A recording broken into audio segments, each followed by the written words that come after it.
Varicocele is a very common condition in males. It is associated with infertility in many males. What is varicocele? What are the symptoms of varicocele? What is the treatment of varicocele? Is surgery required in varicocele?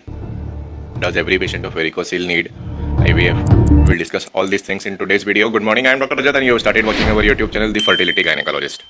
What is varicocele? To understand what is varicocele, initially, first of all, you have to understand the anatomy of testis. Testis is surrounded by a plexus of veins which is called as pampiniform plexus. And in some males, that plexus gets dilated, it becomes tortuous, and it feels like a bag of worms, and that is called as varicocele. Now, why this varicocele is important? Because the link between varicocele and male infertility has been a matter of debate since decades. In some males, in spite of varicocele, the conception occurs easily. And in some males, in spite of treatment of varicocele, the conception does not occur. At this point of time, the only factor deciding the need for surgery is the female age. If female is younger, varicocele surgery can be and should be done if there are no other factors. But if female is older or male age is older, then instead of varicocele, directly IVF ICSI should be done. So how common is varicocele? Basically, varicocele occurs in about 4 to 20% of general population. In about 20 to 40% of males who are attempting the pregnancy for the first time or primary infertility is there is a varicocele. But the incidence increases as the age of males increases. In about 40 to 50% cases of secondary infertility, the varicocele occurs. It is more common in young males who are exercising more, who lift heavy weights, who do heavy lifting kind of things. So what are the symptoms of varicocele? How does a varicocele present? Does patient come and tell us that I have varicocele? Answer is no. It is mostly asymptomatic in most of the cases. In some cases, there may be a dull, nagging pain. Very rarely there is a testicular atrophy, but most of the cases come to light when the report of male, the semen analysis of male is not good. Usually we do not examine every male. We examine only those males whose semen counts are not normal, either oligospermia or azoospermia. That is when we clinically examine the males, the testes, and then we get to know whether there is a varicocele or not. There are a few important points to remember. The size of varicocele does not correlate with the degree of azoospermia or oligospermia in males. Not all varicoceles need to be treated. And if the varicocele is being operated, then both sides should be operated, even if there is a single side varicocele, because there may be a subclinical varicocele which may affect the second side varicocele. So, what are the theories of varicocele? Why the varicocele occurs? Just for the sake of completion, there are two spermatic veins. The right spermatic vein goes into the right spermatic vein directly goes into the inferior vena cava, either right angle, but the left spermatic vein goes into the superior the left renal vein in an acute angle, and that acute angle creates a nutcracker phenomena because that vein is compressed by a superior mesenteric artery that leads to the increase in hydrostatic pressure. The functional valves of the veins become less, and as a result varicocele occurs. Why this varicocele is problematic for males? Why does varicocele lead to the decrease in sperm counts? Again, there are various theories. As the hydrostatic pressure of the blood increases because of the decrease in the function of valves. Now you have to understand what is this valve. Veins basically take the blood from the periphery to the heart. So in this case, from the testis to the heart. So the flow is against gravity, and in every vein of the body there are valves so that the blood which is going up does not come back again. These valves over a period of time, in those people who do increase in intra-abdominal pressure, like heavy lifting, chronic cough with age, they get weakened, and as a result blood tends to go down, the hydrostatic pressure increases, and as a result of this venous hypertension, venous blood pressure which increases, there is a compensatory decrease in the testicular artery. There is a chronic hypoperfusion of testis. Because of this nutcracker phenomena, the renal and the adrenal metabolites, which include noradrenaline, catecholamines, they get excess in the testicular blood.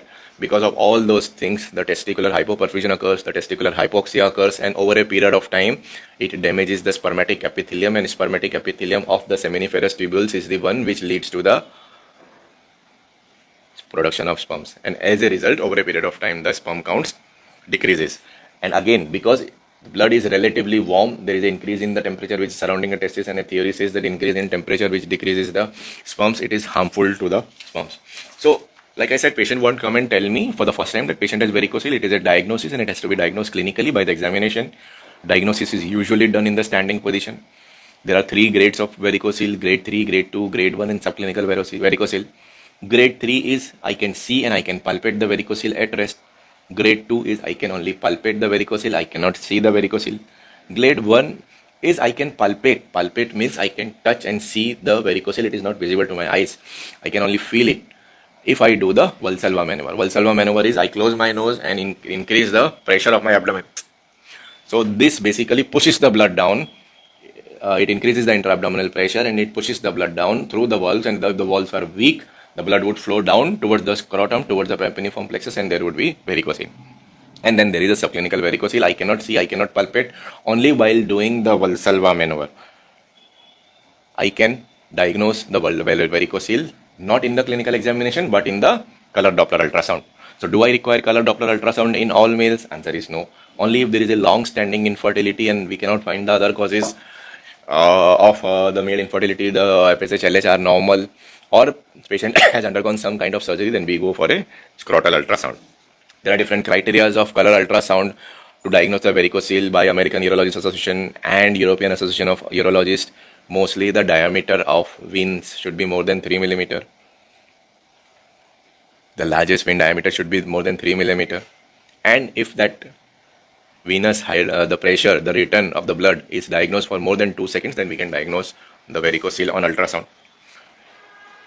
Do I need to treat all varicocele? Like I said, depends whether the patient is symptomatic or not because of varicocele. But the main indication for varicocele is primary infertility or secondary infertility, and the prognostic factor or the marker to me is the female age.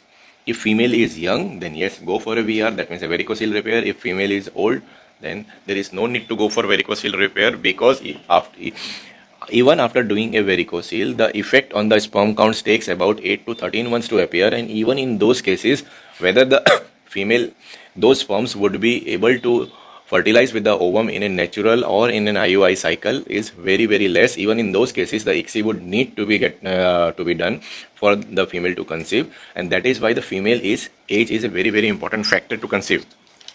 Are there any medicines to treat the varicocele? Unfortunately, answer is no. There are no medicines to treat the varicocele.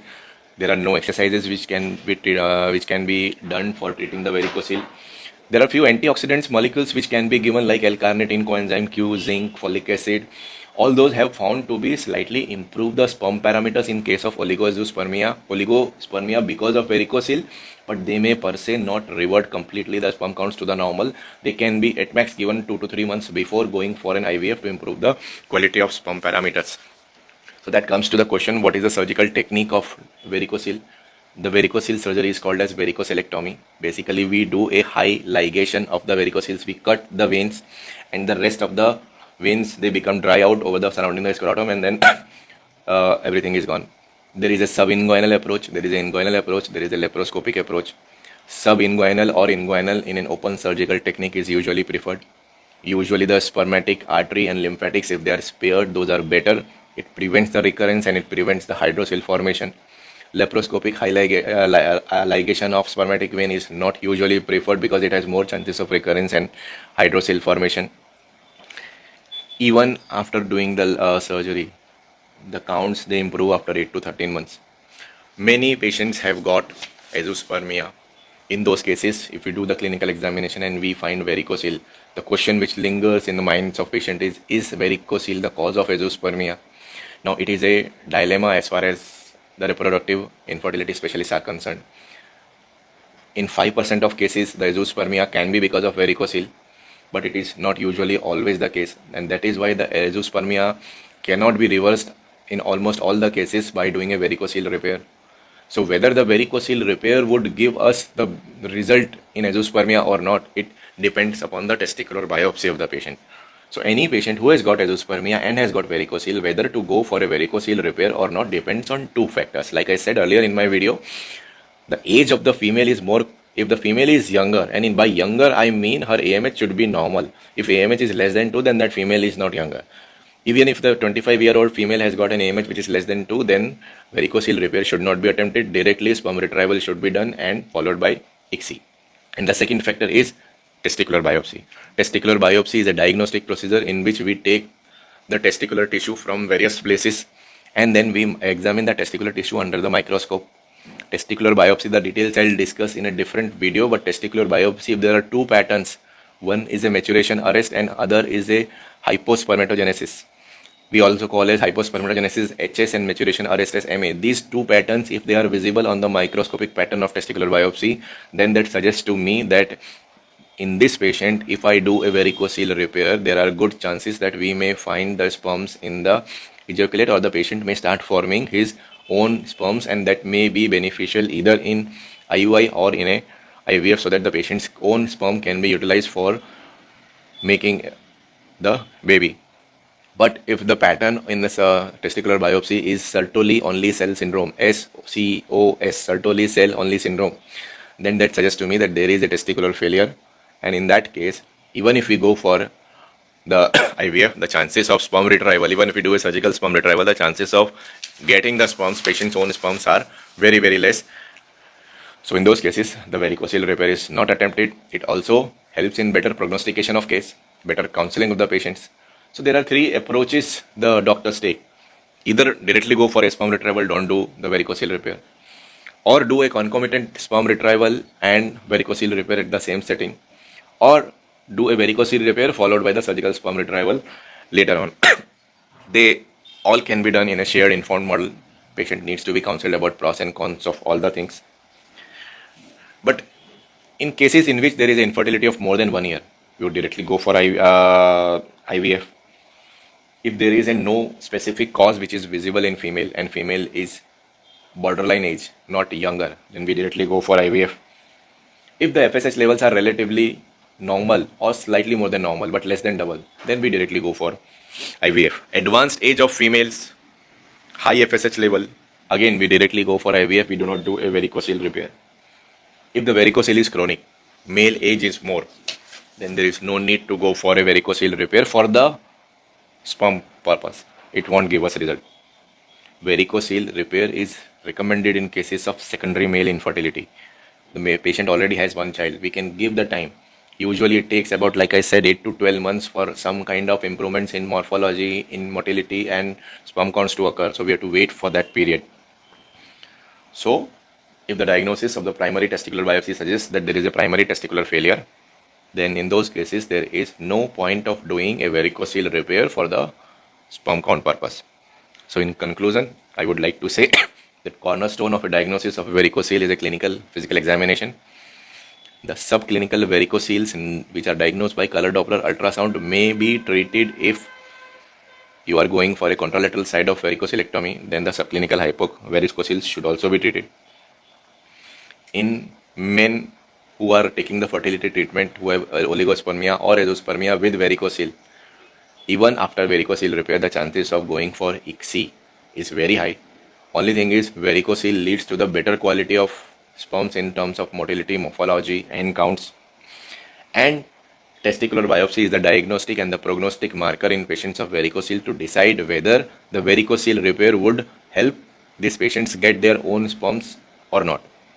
In patients who have got hypospermatogenesis or maturation arrest, in those cases the varicocele repair would help. And in those patients who have got Sertoli cell only syndrome, in these cases varicocele repair will not help in cases in getting their own sperms for IVF ICSI. This was our small video about varicocele. Please like the video, please share the video and subscribe to our channel. Namaskar, bye bye.